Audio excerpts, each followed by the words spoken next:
امام علی علیہ السلام اللہ کے بندوں کو انسانی دماغ کی طاقت کے بارے میں بتا رہے تھے۔ اتنے میں ایک شخص آ کر کہنے لگا، یا علی، انسان کسی دوسرے انسان کے بولے بغیر اس کے دماغ کی بات سن سکتا ہے؟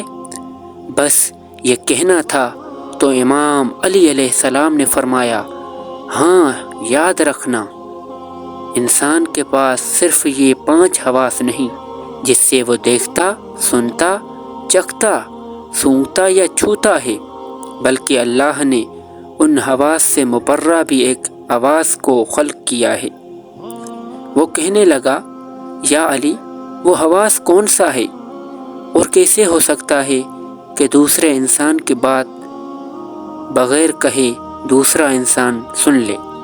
امام علی علیہ السلام نے فرمایا، یاد رکھنا، جب انسان اپنے دماغ میں کسی چیز کے بارے میں سوچتا رہتا ہے تو سوچ کا اثر آس پاس کے لوگوں کے دماغ پہ پڑنے لگتا ہے اور یوں ایک دائرہ قائم ہو جاتا ہے اور دوسرے لوگ اس سوچ کے اسیر ہونے لگتے ہیں، اور وہی سوچ گھر کے ماحول، محلے اور انسان کی شخصیت پر اثر کرتی ہے۔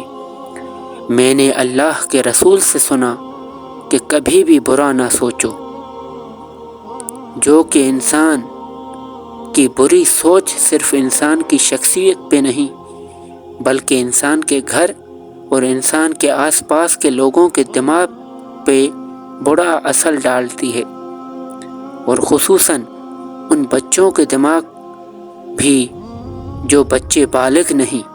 کبھی بھی اپنے بچوں کے سامنے گناہ کی سوچ کو دماغ پہ حاوی نہ کرنا۔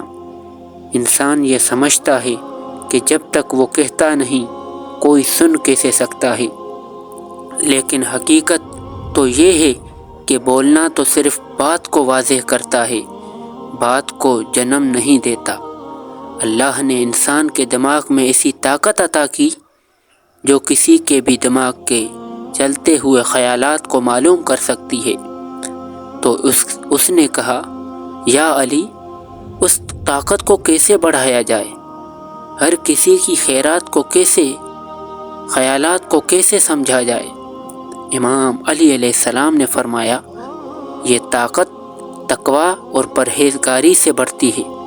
یاد رکھنا، اپنے نفس کو پاک رکھو اور جتنا ہو سکے حاضر دماغ رہ کر لوگوں کے احساسات اور جذبات پہ غور و فکر کرو، اور اللہ کی مخلوق کے درد کو اپنا درد سمجھو، اور جب بھی کسی انسان کو دیکھو تو یا علیم یا کلیم پڑھ کر پھر دیکھو۔ جب یہ اوصاف تمہارے وجود میں پائے جائیں گے تو تمہارے دماغ کی طاقت، جس سے تم دوسروں کے دماغ کے خیالات جان سکتے ہو، تم میں بڑھتی جائے گی، اور یوں تم بغیر سنے لوگوں کی باتوں کو معلوم کر سکو گے۔ مزید اس طرح کے ویڈیوز دیکھنے کے لیے ہمارے چینل کو سبسکرائب کریں اور بیل آئیکن کو دبائیں۔ شکریہ۔